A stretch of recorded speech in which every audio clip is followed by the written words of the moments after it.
Buckle up for another episode of Ghost Facers, a supernatural rewatch. My name is Reed, and sitting shotgun with me, as always, is my brother in podcasting, Little Poochie Pie. What's that, Poochie? Richard has laryngitis. He's not on the episode today. And he fell down a well. All right, let's get it.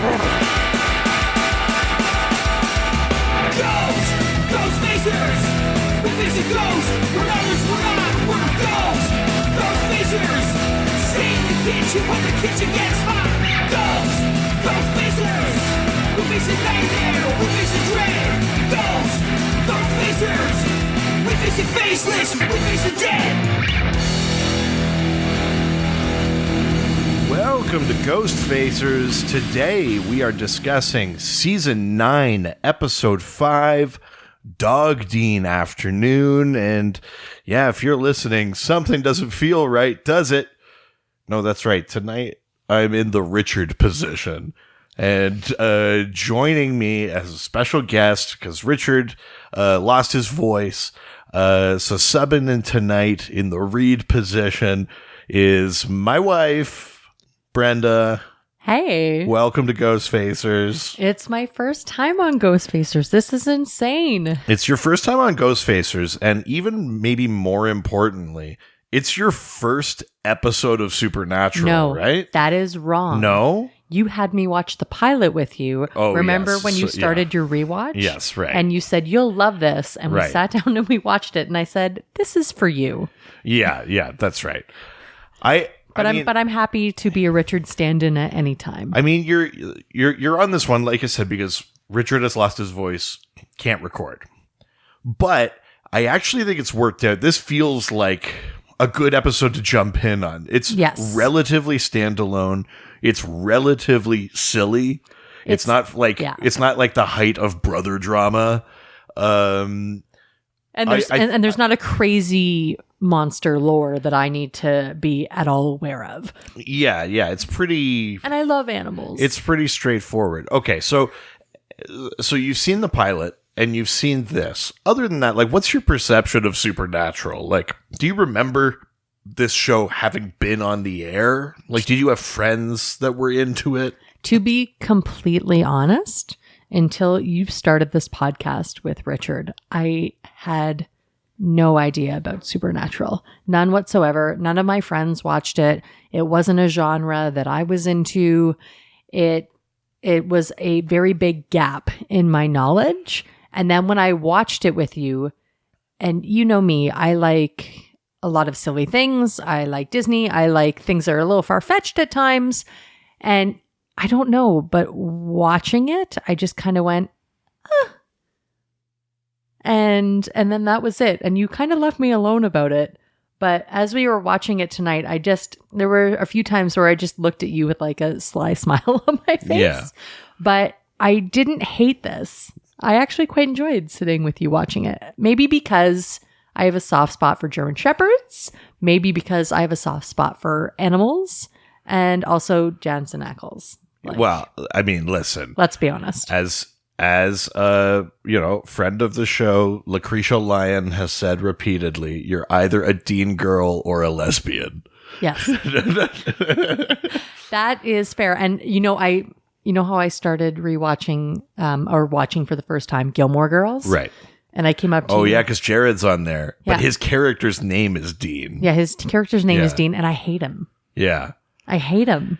Man, we have complicated feelings about Jared because he's the weaker of the two actors on this show. But also, Richard and I have started watching Walker, and we're kind of into it. You're into him on Walker? Yeah. You told me that you were going to watch it, but I anyway, regardless of all that, there's a lot going on. There are many conversations that we need to have off mic about this, but regardless, I was surprised how much I didn't dislike Jared in this. Jared's fine in this He's fine. He doesn't have too much going on. And really, in the scale of 1 to me asking you questions every 5 seconds when we watch something, this was actually pretty good for me. It was. You kept it to a minimum, I would say. I think maybe I asked you 4 things. Yeah.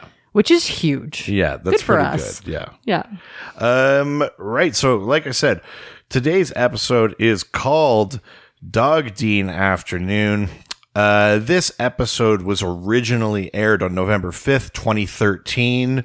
Oh my! Where were we November 5th, 2013? Okay, so in November 2013, we had started dating in March of 2013. Yeah. So we had finished our summer seasons at our respective theaters. At the same. Well, yeah. I guess you had a couple. Yeah. At the same theater. I was working on a Christmas show. Yeah. You were back at school. I went back to school. You went back to school. We were living at your parents' house. Yeah.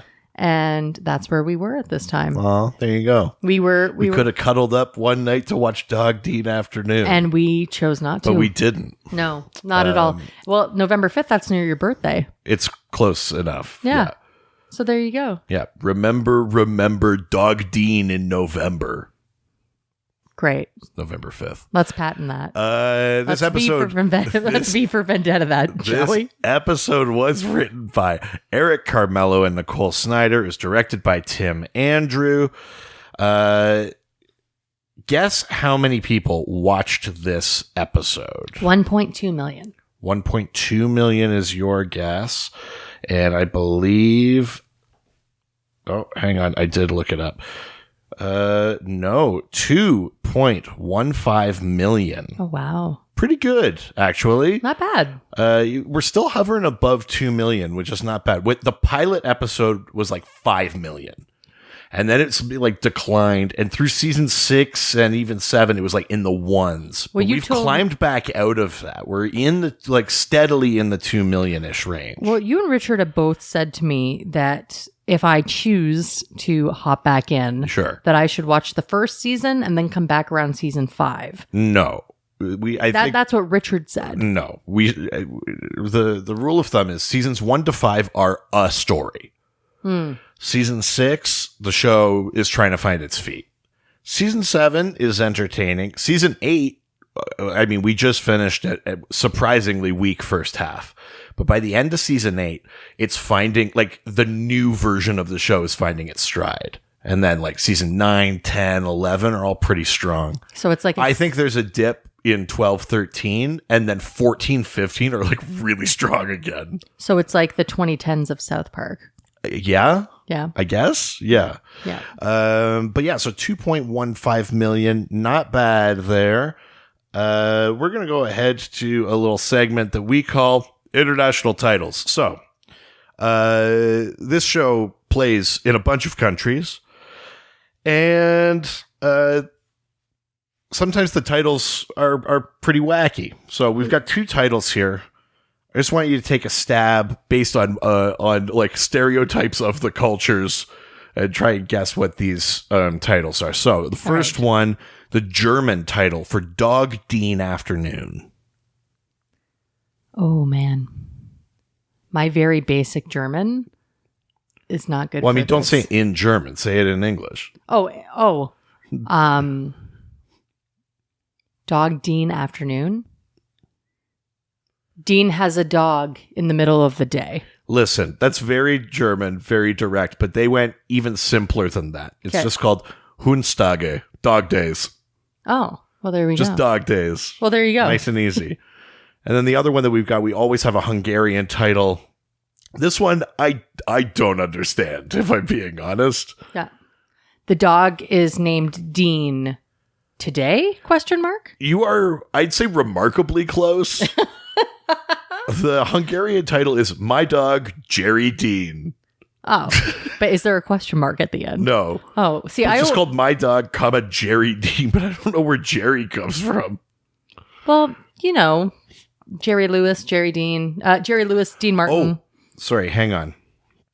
The Hungarian title of this episode translates to My Dog, Jerry Dean, which is the same as the Hungarian title of the 1989 movie K9. Oh my God. So Hungary went with a reference. Oh my God. Yeah. I haven't heard the title K9 in forever. So that is magic. So there you go. Well, there you go. Way to go, Hungry. Yeah, pretty good. So, featured music in this episode, there's just one main song. It's I Want to Know What Love Is by Foreigner. That was your parents' wedding Which, song. fun fact, was the song my parents danced to at their wedding. Because that's what the number one song was when they in got married. 1984, baby. I want to know what love is. Boom, boom, boom. I want you to show me. I want to feel it. I want to feel it. Very nice. Yeah. Good for us. So that's in there, of course. All right.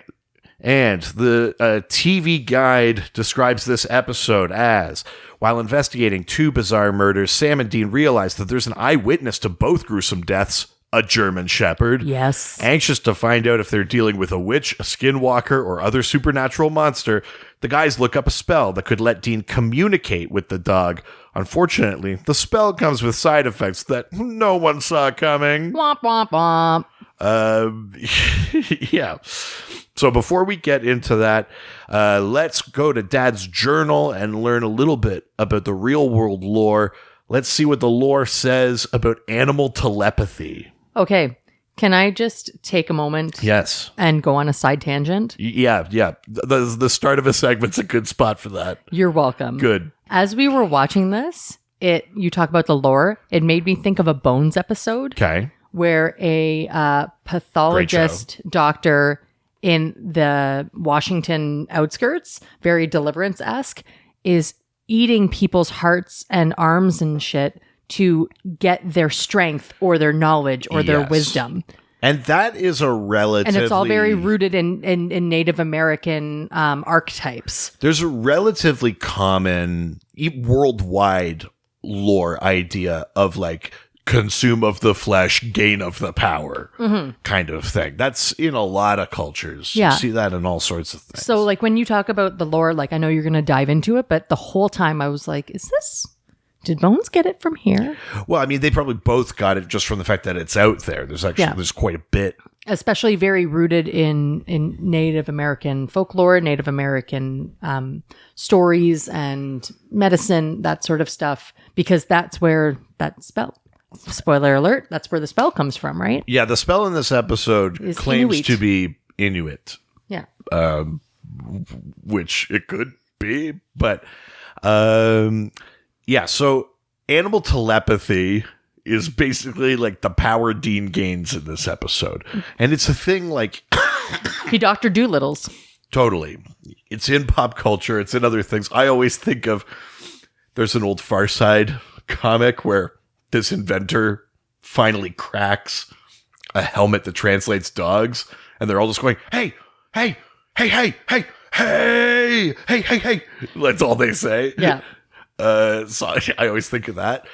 So I just like looked up animal telepathy in the sense that I was like, I wonder if there's anything like about the way that animals communicate that is more than verbal or just nonverbal or whatever. Okay.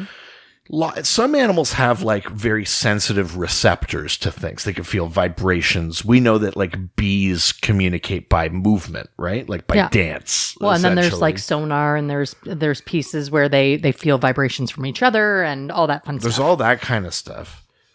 I didn't find anything that sort of like indicated that it's like these things are connected in a way beyond that. Oh, that it's part of its own network. It's not like like octopuses can beam thoughts to each other, like nothing like that. But I did find some things where people like, there are some things that like look like telepathy because we can't fathom how it's working. So for example, an elephant can hear and feel like vibrations and sounds from like clearly from like 6 miles away. Yeah.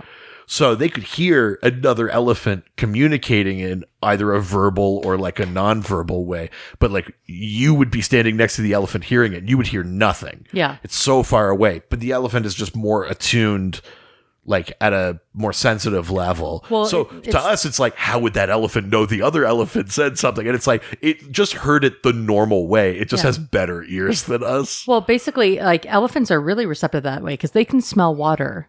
Yeah. Something like 20 miles or 30 miles away. like kilometers and kilometers away. Totally. And they smell it like in particles in the air. Totally. And just on that tangent, fun fact, we always like to talk about like the sense of smell on a shark, right? Yes. They can smell blood in the water from whatever, like 20 miles or something. 1 part per million or whatever it is. You know, something crazy. Yeah. We actually, for certain things, have it's like a 20 or 50 times better sense of smell than a shark. But do you know what the thing is that we can smell better parts per million and distance than a shark can? I don't remember the name of it, but it's the smell of rain. Yeah. You know, when it rains, whatever that like kind of musky, like it's some chemical in the soil or in worms or whatever.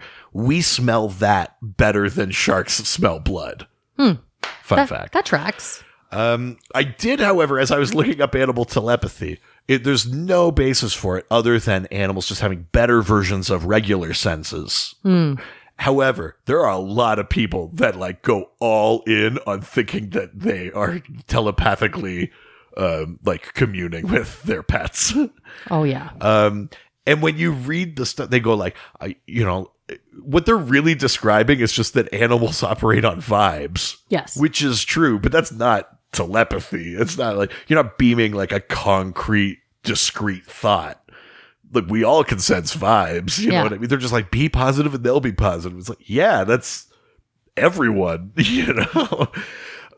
But I did see this thing where they're like, sometimes if I feel scared, my animal, my pet like steps up to protect me. It's like, that's not telepathy. No. Unless when you get scared, you go like, go left. And you both go like, if you think go left and you both go left. Well, it's like when they just end up describing an animal or a person reading the body language of the other. Yeah. And like gauging the vibe. There doesn't seem to be anything to the idea that like any animal has any kind of like neural, telepathic, psychic connection to any other animal or to humans. Well, for fun fact, our cat sleeps at our feet because she doesn't think we can protect her. She has to protect us. Yeah. Fun fact. I also read a thing that dogs understand that you are not a dog. Yes. But cats think everyone is a cat. Yes. So, something like that. If you behave in sort of cat language, cats respond to it. You don't have to do that with a dog because they just understand you're different. Yeah. Which I think is kind of apparently Benny sleeps at our feet because she doesn't think we are able to protect her and that she has to protect us. I mean, she might be right. Maybe. It depends. Okie dokie. So let's get into this episode, okay? Shall we? But before we get into the episode, let's take a break. This show is sponsored by BetterHelp. Do you feel like you're tackling 1,000 things at once but never really making any progress? Are you just looking at a calendar of responsibilities and no time for you? Therapy can help you find what matters to you so you could do more of it. You know, one of the things that people think about therapy is that it's only for a time of crisis, and that's not true. It's just to find tools and processes and an approach to help you just live your life in a more healthy and balanced way. If you want to make things just a little bit easier or have someone to talk to, give BetterHelp a try. It's entirely online, so it's much easier to fit into any schedule. Just fill out a brief questionnaire to get matched with a licensed therapist, and you can even switch therapists anytime for no additional charge. Learn to make time for what makes you happy with BetterHelp. Visit betterhelp.com/ghostfacers today to get 10% off your first month. That's BetterHelp, HELP.com/ghostfacers. And now back to the show. We're back. So we start with the then, as we always do on Supernatural. Every episode of Supernatural starts with then, and then like a clip show of like stuff you might need to know. Yeah. The weird thing with this one is like some stuff has offhand references, but mostly this then, the clip show, is like, remember that the show has silly episodes? Yeah, it was kind of dumb. It's a weird one, admittedly. Because I said to you, like, besides Ezekiel, like, Yeah. What is this? And you said, don't worry about it, just watch. It mostly is just a reminder that there are silly, fun episodes. Yes. It's kind of prepping you that this is going to be one of them. Well, yeah, because I saw like Castiel and I saw a bunch of other things. And There's that episode with where imaginary, not imaginary, but like wishes come true, and this teddy bear is like, "Why am I alive?" Yeah. There's there's the episode where Dean gets infected by fear and he gets scared easily. There's a clip from Bad Day at Black Rock where Sam had the bad luck thing and he lost his shoe. No, it was. No, Sam lost his shoe. Sam lost his shoe. Yeah. Sorry, I was going to say Jared lost his shoe. Yeah. He's Dean on Gilmore Girls. He's Sam here. Sorry. Yes. No, Sorry. I know where your head's at. This is what happens when you bring on the most novice person. No, it's good. In the history of the universe. It's good. So at any rate, the now, and we open on a taxidermy shop. Now, where we live, fun fact to the listeners, we live in the north. Yeah. And there's a lot of taxidermy up here. There's quite a bit. And there's a lot of terrible taxidermy. I'm actually not sure where it happens, though. Is there a taxidermist in town? Yes. Where? There's like 3 or 4 of them. But where? I don't think I've ever passed a storefront. There's actually a historical taxidermist that works for the McBride. Right. Fun fact. There's a taxidermist that is attached to that meat process, to that mean, that makes sense. Yeah. Sure. And then there's also a special taxidermist in Carcross. Interesting. So there is quite a bit of taxidermy up here. So we open on this fellow. His name is Max. And it's late at night. And here's the thing I love about Supernatural. Are you working late at night? Keep all the lights off. Yeah, all the lights off except for one ring light as you are brushing the whiskers on your Game of Thrones taxidermy series. I was trying to guess what the characters were. I think the one in the blue dress is supposed to be Marjorie Terrell, right? I think so. And then the one in the red dress is definitely Cersei. The one in the red with the crown and the sword is probably Joffrey. I thought the pink one was maybe Sansa. I don't know. If anyone out there knows which of these squirrels was meant to be which character from Game of Thrones, but let me the know. most important piece of this is that it's a Game of Thrones series that he is creating. Yeah, there's like a little plaque on the thing or whatever. And his dog is just hanging out there, this German Shepherd called the Colonel. And then there's like a sound. Max gets up to investigate. There's nothing there. It's a classic Supernatural misdirect. The dog keeps barking. And when he turns around, there's this guy standing there. In like a beige shirt and a cowboy hat. Yep. And the guy like has this like forked snake tongue. And Max is like, "Ugh." And then he like grabs him by the throat. He starts lifting him up. And then he like bear hugs him and like snaps him in half. We see it in like the shadow on the wall. It made me think of 1993's The Rocketeer. Yeah. Where the big angry guy just picks people up and cracks them in half. I said, did he just Rocketeer him? Yeah, I did like that you were like, yeah, it's definitely The Rocketeer. That's the move. You're welcome. Deep cuts for days. It's good though. I think it's a good supernatural death. Yes. We always like a good gruesome death at the start of an episode. But part of me was like, hey, like I've had German Shepherds many times in my life. My favorite dog, love that dog. And part of me was like, hey, why are you just barking at the attacker, Colonel? That's all you got? He wasn't doing very much. No, he was just barking. And if it would have been my German Shepherds growing up, there would have been some bite action. Yeah. Respectfully. Sure. Yeah.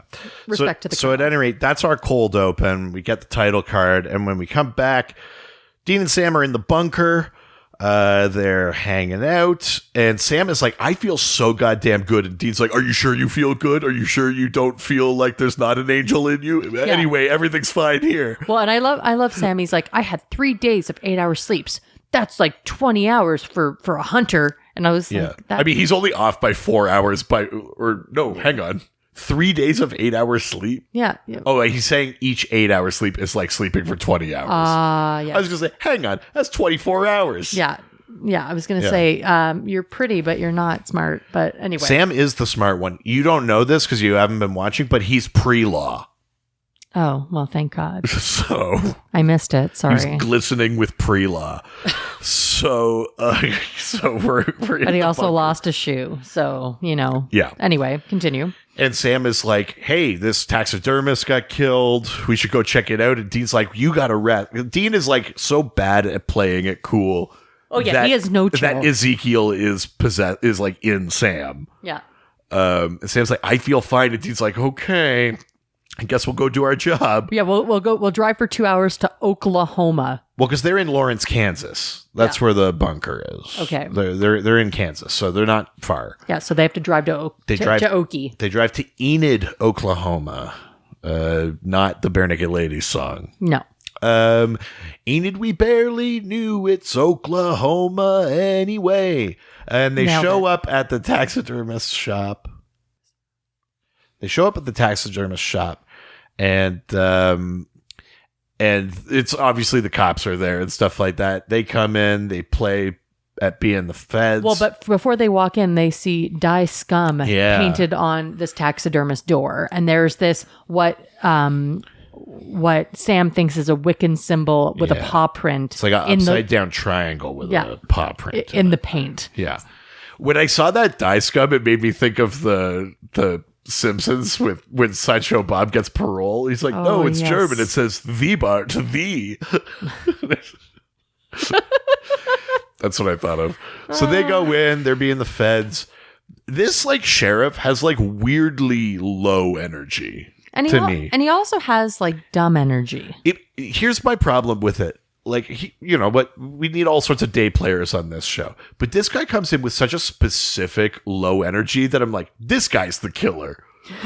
Even though we just saw him, like they weren't hiding his face, but I was like, this guy definitely did it because he's just like, oh yeah, no, we're just cleaning up in here. It makes me sad because I went hunting with this guy. It's pretty flat. He was a good egg.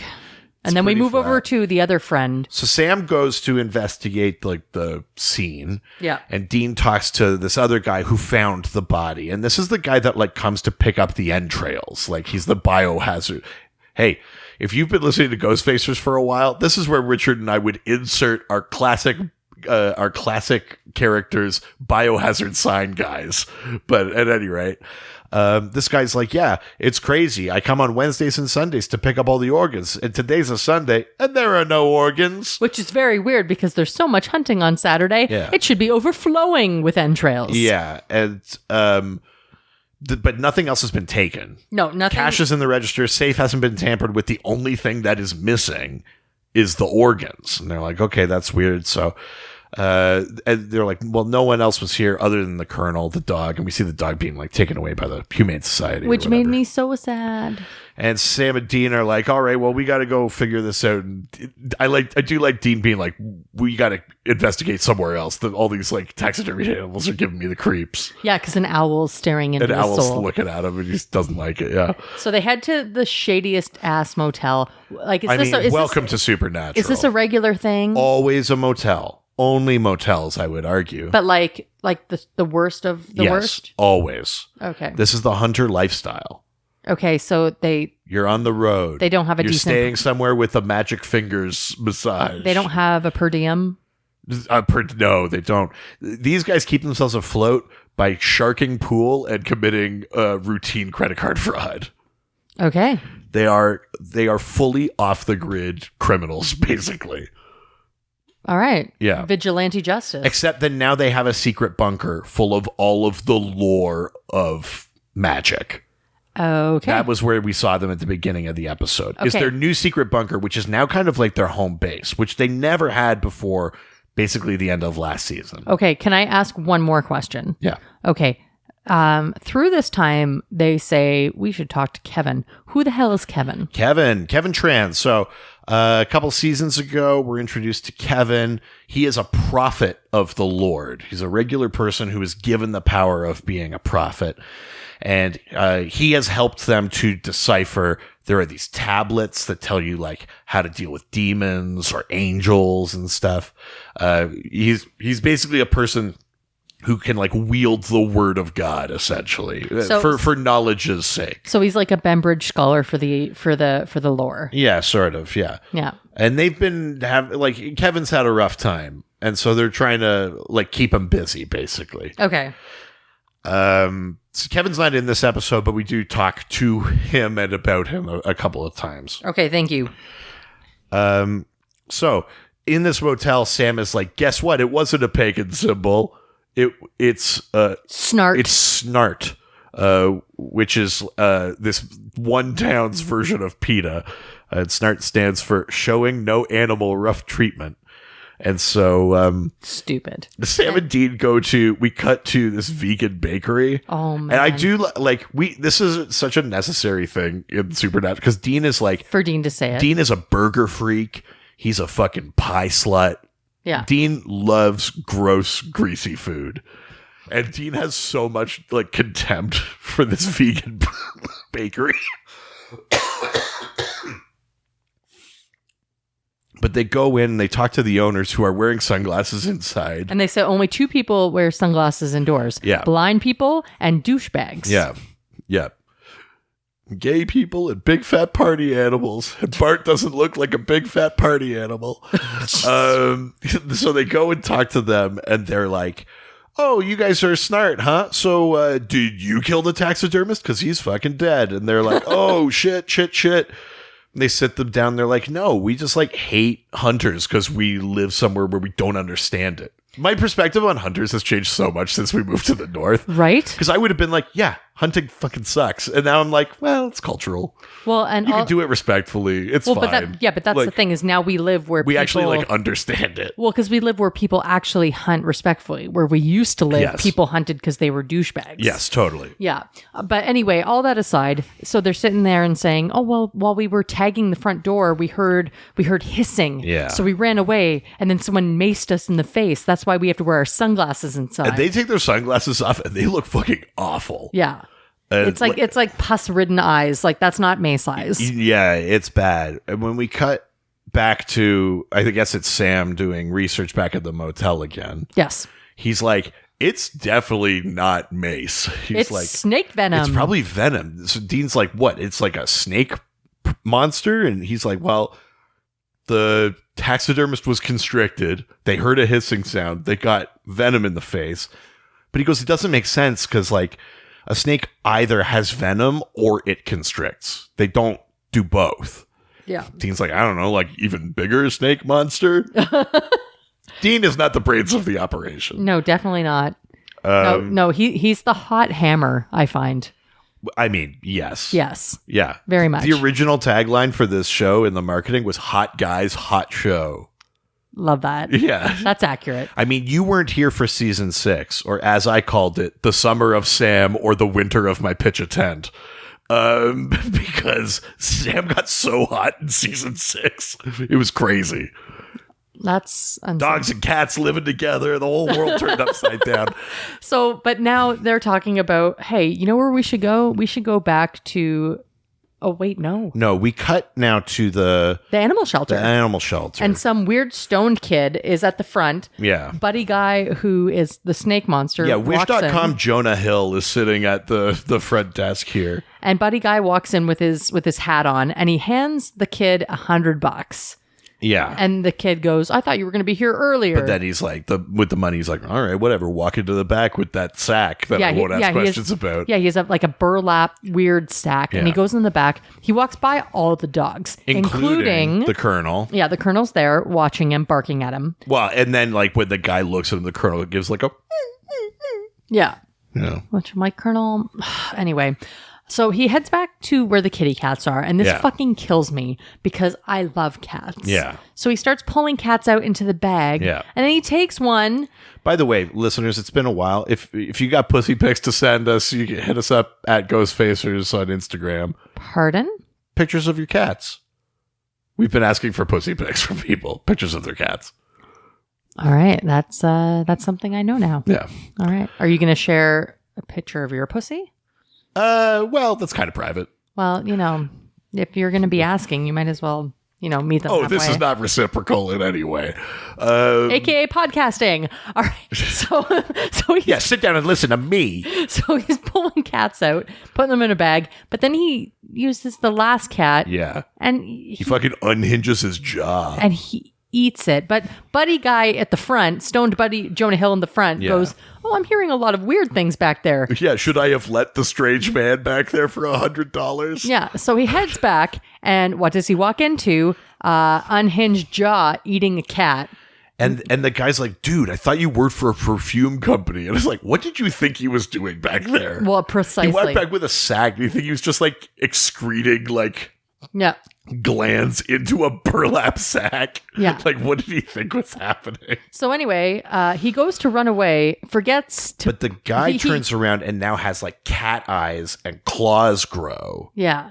And but my favorite is that this guy, he doesn't see that it's a push. And it's a pull. It's and a not pull door. He tries to push. Yeah. Doesn't work. He's too high to understand that it's There's a that lesson. it's a pull-in. There's a lesson in there.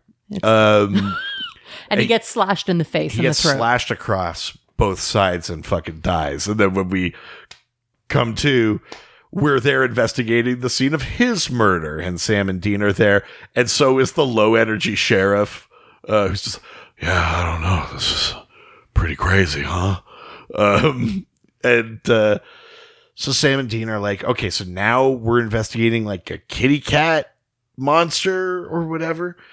Dean clocks, though, that the Colonel is there, and he's like, "Do you know this dog?" Here's what I love about this show. They've seen so much weird shit that the first thing Sam says is like, so he's a suspect?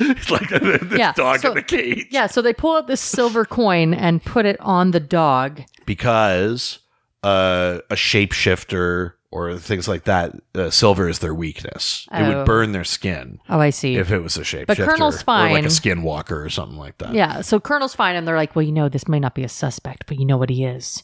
A witness. Well, because he dun, dun, dun. He notices that the Colonel barks when the sheriff puts his hat on, and Dean's like, okay, so we know our guy was wearing a hat, basically. Yeah. And Sam, here's what I love about a silly supernatural episode. Sometimes when the episode is serious, these things feel really contrived, where someone has to be like, do you know, I read a thing where maybe we could do this. But in this episode, they're like, fuck it, it's silly. And Sam just goes, I saw a thing where a guy tried to talk to a dog. And then Dean's like, did it work? He goes, no. Anyway, like fucking, and then we basically smash cut back to the motel, and Dean is just staring at the dog, and the dog is staring at Dean. And then Sam is mixing the ingredients. Sam's on the phone with Kevin, and it's like, hey, I have this Inuit situation where you can mind meld with an animal. Yeah. Here, I'm gonna drink this, and then Dean very chilly goes, no, you're tired. Yeah, you shouldn't do that. You have not an angel in you. Yeah, you're tired, and your stomach is pathetic. Yeah, so. You don't want to yarf this up. I wouldn't do that. Yeah, so I've got this. And away he goes, and he drinks it, and everything's fine. And he's like, oh, this didn't work. And it's like not working. And then we just like cut forward in time. They've had burgers or whatever. But there's some really womp womp music on the radio. Great music on the radio. It's I Want to Know What Love Is by Foreigner. But at any rate, Sam tries to throw away his garbage. Dean puts it back on the table, and then he looks at the dog, and the dog's like, change the channel. This fucking music. This isn't classic rock. Next they'll play Styx. I do love that this dog's like, ugh, this music? Yeah, now you're going to tell me Styx is classic rock. Dennis DeYoung, what a punk. And Dean starts arguing with about the dog. Mr. Roboto. About Mr. Roboto. And he's like, oh shit, it's working. And so he starts talking to the dog. Well, no, first the dog and Dean bark at the mailman outside. They start talking, and then a mailman shows up, and you liked this part. The dog starts barking, and Dean just goes, "Hey, you, hey!" And then the guy just looks at him and walks away. And Dean's scratching his head. Yeah, and Sam goes, "Hey, friend, you're playing fetch with my garbage. You're barking at the mailman and you're scratching your head. I think you're a dog, my friend." Yeah, exactly. And so the Colonel is the Colonel's like, yeah, the guy was wearing a hat, but I didn't see everything when he came in there, was eating them cats or whatever the fuck he said. So they're like, I guess we got to go back to the shelter now that I have this weird power. But first, we're going to argue with a pigeon. So they go into the car, and a pigeon shits on baby.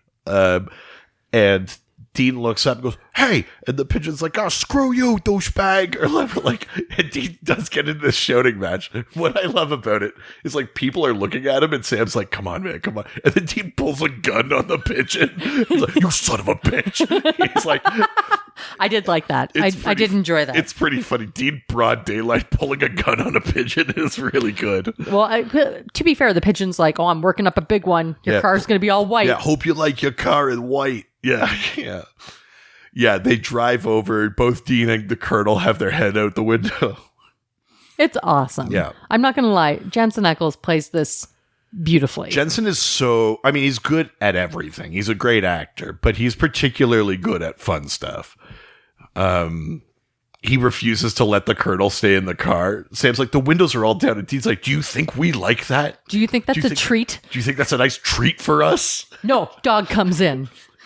But the weirdest part of this episode is they're walking in, but there's like a French poodle that's all dolled up with bows and shit that's sitting on the sidewalk. This is the most deranged part of this episode, and also the part of this episode most likely to have been written by me. Yes. It's exactly my sense of humor. They see this poodle, and then it's like, first it's like the sort of trilling, like love music, and Dean's like looking, and then it goes like, and Dean's like looking, it's like, oh yeah. But then the Colonel goes, oh yeah, baby. And even Sam clocks it. He's like, Dean, nothing. It's so awkward. It's so weird. Like, it's a very funny moment, and Jensen plays it really well. But you're also kind of like, it's kind of good that Sam was there. Yeah. Right? Right? Who knows where that would go? Yeah. So they go in, and 10 points again to Jensen because he's talking to this 14-year-old collie with cataracts. Yeah. And she's like, I can't see anything, but I'm just stuck in the system. This episode, so the reason that Dean could talk to the pigeon is that we learn that animals have like a universal language. So if you could talk to one animal, you could talk to all of them. But what I love about this episode is it's like a field day for like silly voice acting. Yeah. He's like, oh, I'm an old dog. Oh, me? Yeah, I love bacon. I'm a dog. Like, everyone is just doing like. And then there's the incredibly stereotypical homosexual dog. Well, it's really the Nathan Lane of dogs. Yes, it is. So they're trying to get information. Most of these animals aren't doing it. This one dog, a Yorkie. One dog is like, if I'm going to tell you something, then I want something in return. I want a belly rub. And Dean's like, fine. And he's like, no, not you. The big, tall drink of water over there. Which is Sam. Which is funny. I do love that. It's just Sam has to like scratch this dog's belly while he goes like, the sack had avant-garde cuisine on it. Which, by the way, if that's the name of the restaurant, that sucks. Yeah. Well, and he's also like, he ate the cat. Yeah. Yeah, he ate it, and he's like, "Oh, Jesus!" Yeah, it's like, no, this is what happened. And then at one point, Sam's hand cramps up, and he can't give him the belly rub anymore. I know, it's Jesus, so Sam. awkward. It's so awkward. He's like, he's not talking because you're not rubbing. Yeah. It's like, oh, that's a weird way to phrase that. No, hey, listen, if you want information. But my favorite part of this whole situation, so they put the dog back in the cage, and they're about to go, and then Dean looks back, and in a beautiful moment of humanity and brotherhood, he opens all the cages, and then all the pups run away, and I was so happy. And including the one pup that just goes, bacon, bacon, bacon. I love it. You were like, oh, the puppers. Yes. Yeah, I was pissed off. This kind of was the perfect episode for you to watch in a way. Oh, every time I go to the Humane Society and like walk a dog or want to cuddle a cat, Reed does not like it. No. He does not like animals in our house. No, I don't want them in my house. We have one cat, and he tries to think of different ways to get rid of it. I don't try. I've thought of many. No, because she's part of the family. Well, she is. She doesn't have to be. She's the best. But now we have to go to avant-garde cuisine. Yeah, the worst name for a restaurant. You're never going to get a Michelin star. And they break in. Also, I mean, I would take the Michelin star away for this tacky ass wallpaper in the back. hallway. Oh yeah, that red nonsense. I don't know what it looks like, a wrapped Christmas present. It looks horrible. But Dean and Sam break in and they go into like the back kitchen area and they're looking around and Sam finds a spell book and Dean learns from 3 mice in a cage. Yeah, they're like, please help us. He's going to eat us. Yeah. They learned from 3 mice in a cage that like he's been collecting organs. And look in the fridge. He's doing a spell like to gain basically the power of an animal. And Sam's like, but he started mixing them. And this is where we find out that he mixed like rattlesnake fangs and anaconda bladder or something. Yeah. And so you're like, oh shit. Like he's like mixing and matching animal powers basically. But they also it's find like a shaman, like a shamanistic kind of spell. a Pawnee shaman. Yeah. And they also find a disgusting amount of pain medication and cancer treatment medication. Like methadone and oxycodone and all sorts of stuff. A bunch of stuff that is used for people who are going through cancer treatments. Sure. Yeah. But now that they know this, they are going on a hunt. So they go walking around, and there's this random poor sous chef who's just chopping onions. Because apparently there's like a private dinner tonight, but also this waiter walks in from the restaurant with a platter with just a shark fin on it. And it's like calamari looking shit. Well, yeah, and later the bad guy calls it a sharktopus. Yeah. But we also find out that they are closed on the Monday. Yeah. So there's just this sous chef there, and he goes, well, chef will be here, and he's having a private dinner. So is that sous chef in on it? I don't... Does he know that this is what happens here? I don't know. Or the waiter? I don't think so, but it does feel weird because we never weird. see anyone in the rest of the restaurant. We don't. Well, and we also know that respectfully, we're in Oklahoma. Yeah, there's no avant-garde cuisine there. Like, let's be candid. I mean, they have cities. Listen, our good buddy is from Oklahoma. I love our good buddy, but I think he would. You don't think there's one avant-garde cuisine in all of Oklahoma that serves sharktopus? Yeah, that is closed on a Monday except for a private, and it's in Enid. So, Sam and Dean managed to kick these guys out by pretending that they're from the health inspector or whatever. And then Dean starts investigating in the restaurant, and then Sam hears a noise in the back hallway. And he's going through, and we get this shot of just eyes opening in this tacky-ass wallpaper. Because Buddy Guy ate a chameleon. He ate a chameleon. And he uses his little chameleon. He comes and goes. Jesus Christ.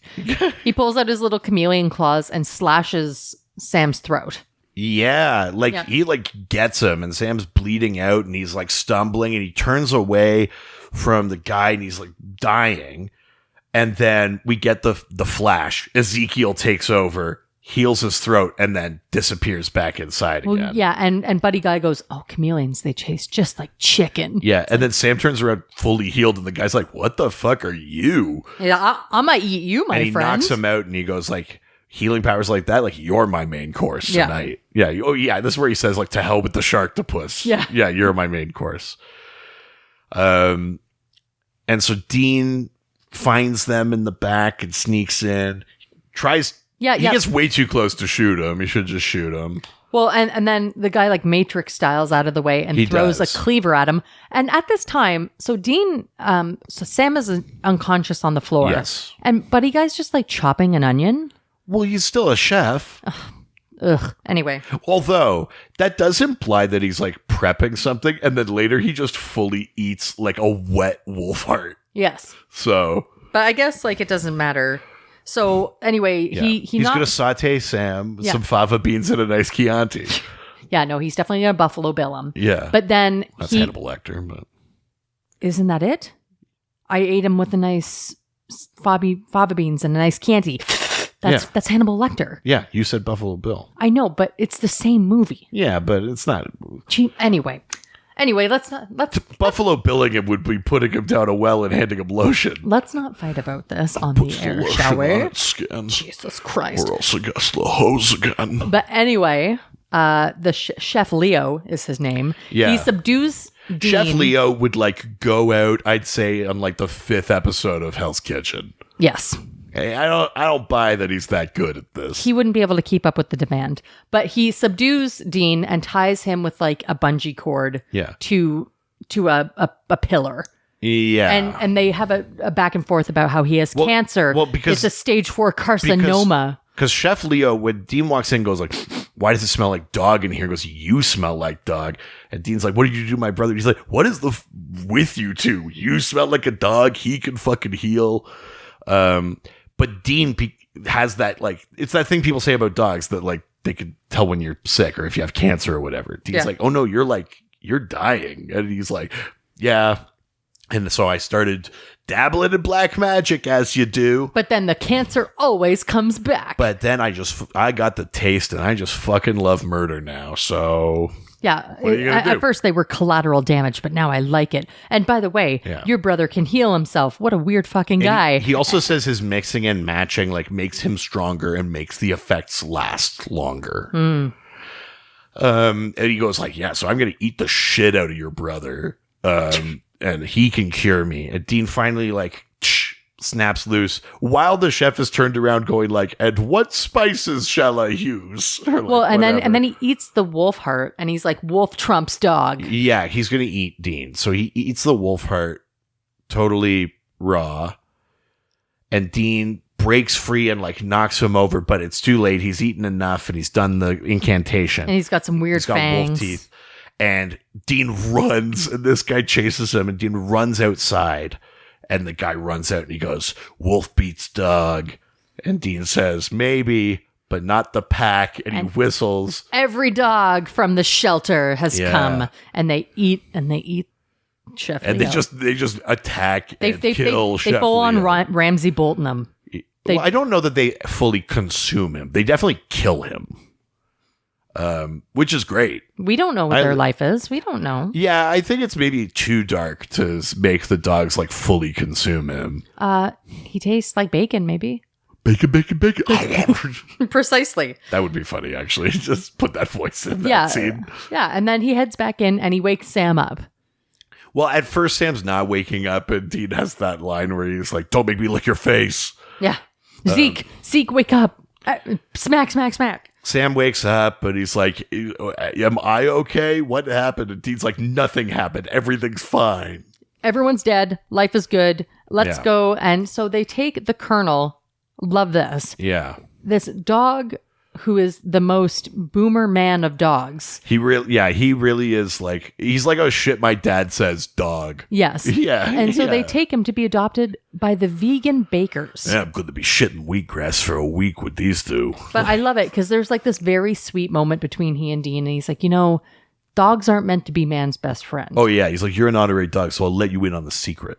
And just before he reveals it, the spell wears off. He's like, "The reason we're put on Earth is to arf, arf, arf," and the spell wears off. It's like, that is such shades of like Douglas Adams, like Hitchhiker's Guide, like with the dolphins, "So long and thanks for all the fish," and that sort of thing. That's what I think of there. But Dean goes back outside, and he's like, "I think we're going to be all right." And Sam's like, "Why did the guys ask me what I am?" And Dean's like, "I'm sure it's nothing. Stop asking questions. Stop being inquisitive, Sam." And also, like, he had cancer. He was eating shit. Yeah, he's crazy. He's crazy. Although Dean does say something in this scene where he's like, "I guess, like he just had something inside him that eventually he couldn't control. And you just can't keep a lid on." You can tell that Dean is like, I don't love that I've sort of tricked Sam into letting an angel into him without him knowing. Yeah. Like, you can tell that Dean is like sort of also talking about Ezekiel. Yeah. He's worried about it because you haven't seen the show, but like Sam and Dean have bad relations with the angels. Yeah. Other than Castiel. Yeah, I was going to say, what about Castiel? I mean, even Castiel, but that's mostly because Castiel is just too dumb.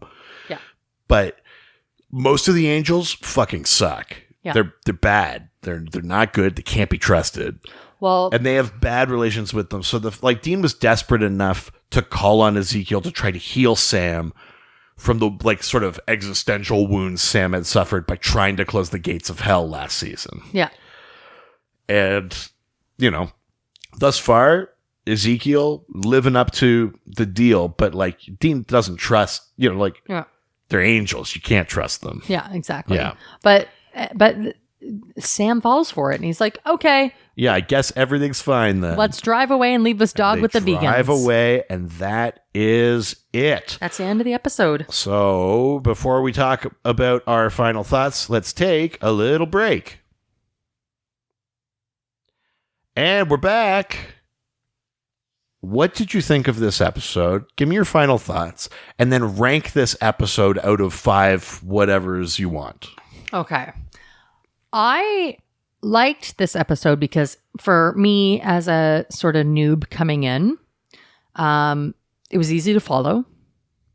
Right. I didn't have to follow a very strict storyline, lore, what have you, to understand what's going on. Right. It was a very basic, that shit with Ezekiel, like it wasn't hard for me to track. Sure. I love animals. So that made me happy. The German Shepherd made me happy.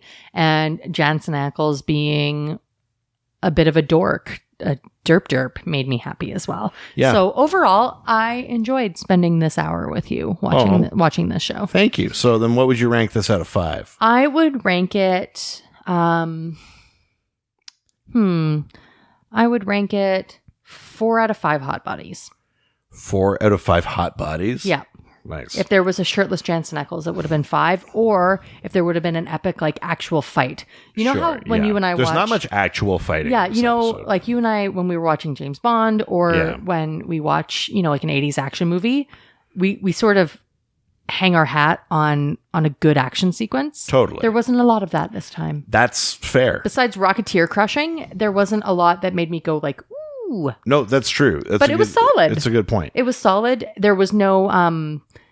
I really hate when we watch any show like this, no matter what it is, and there's a bunch of small threads, and you're like, oh, fuck, do we have to wait to see if they tie those off, or are we just going to forget about Totally. them? And I mean, this was a total accident because we're But I just liked recording this because Richard can't. But it actually, like, I think it worked out. This is like a good, just random jump in kind of episode. Yeah. So I was pretty happy about that. Yeah, I mean, listen, I love a silly supernatural episode. This one, you could tell everyone's like, oh, we get to do fun voices for the dogs. Like, Yeah. whatever. So many of the dogs are clearly from New York. Yes. I got the That's glaucoma. fun. I like the idea of a person taking on like the animal abilities and stuff like that. I think that's good. It's a great Jensen being silly episode. Yes. And, you know, like Jared is fine. They don't underuse him and they also don't pin too much on him in this episode, which is smart, especially because it's really Jensen's time to shine on a silly episode like this. And he's great. The mailman thing's really funny. Him pulling the gun on the pigeon is like one of my favorite That makes me parts of that. happy. It's really, really good. Yeah, I think this is an all around solid episode. I'm inclined to give this the only thing that might hold it back for me is I feel like, oh, and what does hold it back for me? Do you know what? It's a really good episode. It doesn't have that extra oomph. Yeah, something is missing. I can't really put my finger on it, but I'm saying all this to say I can't give it 5. Yes. I don't feel right giving it 5. And neither did but I. it's very good. Like, Yeah. I really like this episode. I would probably give this... I'd give this like 4.5 Michelin stars, I think. Oh, I would give it 3 Michelin stars Right. because you and I watch enough, you know, cooking shows and stuff to know that chef doesn't have it. But yeah, well, but- I docked the 0.5 for the tacky wallpaper. Oh no, I would have like that presentation, even that shark fin presentation. Yeah, it's true. It's weak. It's very 80s. There was like lettuce under it yeah, or some shit. It's yeah. very 80s-esque. Yeah, I don't I'm not like a fan it. of that. Yeah, I but agree. anyway, Jansen Ackles was everything for me, and Jared's fine. Yeah, I mean, listen, Respectfully. hey, you're right at home on Ghost Facers then with that. Yeah, so there we go. That was this episode, Dog Dean Afternoon. Oh my God, land the plane. We talk about the episode, and then what do we do? I don't have a note from a fellow hunter right now. Yeah. Don't forget, you can get our episodes automatically every week. And give us a 5-star review on all the podcast platforms. If it's not on Apple, just make sure you send a pic of it. We'll read it on a future podcast. If you have a note about this episode or a future episode, or you just want to reach out and say hello, you can email us at ghostfacerspodcast@gmail.com, or you can reach us on social media. We're at ghostfacerspod on Facebook and Instagram. We've got merch. Go to ghostfacerspodcaststore.com. If you want to get your "Oh my God, he rocketeered him" t-shirt, that's going to be there. No, it's not. Well, it's just a running bit. We just make up shirts.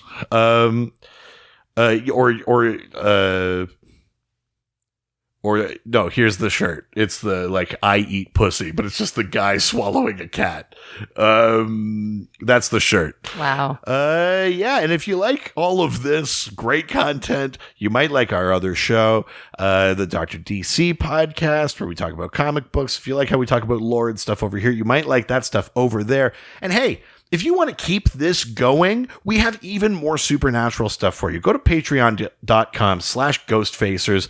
There's a $1 and a $5 level. They both help to support us. The $1 level gives you access to Angel Radio, our great community Discord server. And at the higher level, you also get access to the Bunker Report, our weekly bonus episode. All sorts of tangential, extra supernatural stuff. We're watching Walker. We're watching the Winchesters. We talk about scary movies, all sorts of fun stuff over there. That is it. Say goodbye, bitch. Try that again. Sorry, I did not prep you for this. Yeah, no, you certainly did not. Sam and Dean say bitch, and then the other one says jerk. Great. So let's try this again. No. I didn't prep you. No, remember who you're talking to. Everything's going fine. Say goodbye, bitch. Goodbye, jerk.